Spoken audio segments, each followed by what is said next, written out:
ఏదైనా కొత్తగా మెలిగిన క్లాత్ మరియు కార్డ్బోర్డ్తో సూపర్ ఐడియా. ఫస్ట్ కార్డ్బోర్డ్ని తీసుకుని రౌండ్గా కట్ చేసుకుని దానికి కొంచెం ఎక్స్ట్రా ఉండేలా క్లాత్ని కట్ చేసి పక్కన పెట్టుకోండి.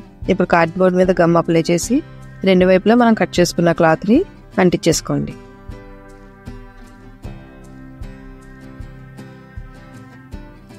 ఇప్పుడు ఒక సూదిలోకి 2 వరుసల దారం ఎక్కించుకుని కార్డ్బోర్డ్ ఎక్కడ వరకు ఉందో అక్కడి నుంచి చుట్టూ ఆ 2 క్లాత్ని కలుపుతూ కుట్టుకుంటూ వచ్చేయండి. 3 కుట్టు వేసుకుంటే బాగుంటుంది, విడిపోకుండా ఉంటుంది అన్నమాట.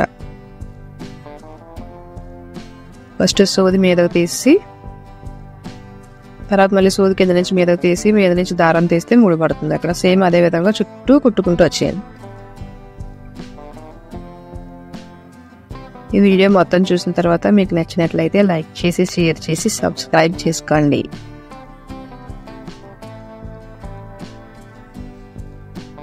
ఇప్పుడు మళ్ళీ సేమ్ అదే కలర్ క్లాత్ తీసుకుని దాని చుట్టూ ఎంత అయితే మనకు క్లాత్ పడుతుందో అనేది చూపిస్తున్నట్టు రౌండ్గా పెట్టుకుంటూ వచ్చి అక్కడ వరకు కట్ చేసి పక్కన పెట్టుకోండి.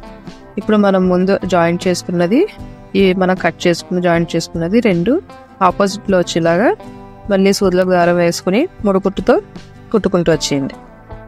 ఆపోజిట్లో పెట్టినప్పుడు మనం తిరగేస్తే మొత్తం వేస్ట్ క్లాత్ లాంటివంతా లోపలికి వెళ్ళిపోతుంది అన్నమాట.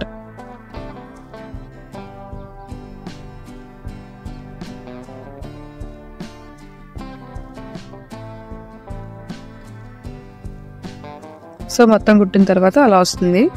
చివరలో కూడా కొంచెం ఎక్కువ ముళ్ళు వేసుకోండి. ఇప్పుడు సైడ్ని కూడా జాయింట్ చేసేయండి.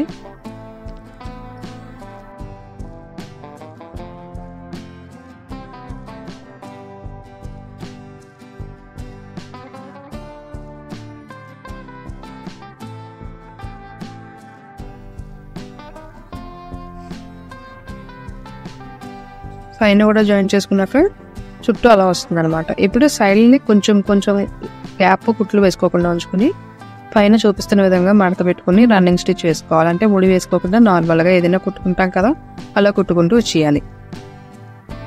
ఇక్కడ కుట్లు వేసుకున్నప్పుడు చివరిలో అంచులు ఉంటాయి కదా వాటిని మడత పెడుతూ కుట్లు వేసుకోండి. మనం తిరిగేసిన తర్వాత నీట్గా కనబడుతుంది.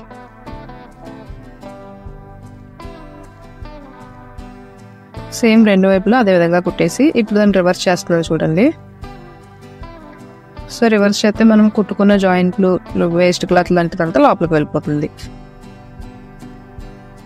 ఇప్పుడు రెడ్ కలర్ ఊలు తీసుకుని దాన్ని చివరిన ఒక ముడి వేసుకుని దానికి పిన్నేసి పెట్టుకుని దాన్ని మనం ముందుగా కుట్టుకున్నప్పుడు హోల్స్ ఉంటాయి కదా అందులోంచి దూరుకుంటూ వచ్చేయండి.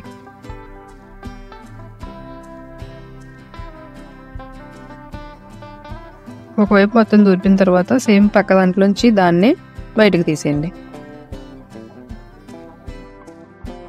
ఇప్పుడు మళ్ళీ అదే కలర్లో సేమ్ లెంత్ థ్రెడ్ తీసుకుని మనం ఫస్ట్ జాయింట్ పెట్టిన దాని వైపు నుంచి కాకుండా ఆపోజిట్లోంచి ఎక్కించుకుంటూ మళ్ళీ అవతల పక్క ఆపోజిట్లోంచి బయటకు తీసేయండి.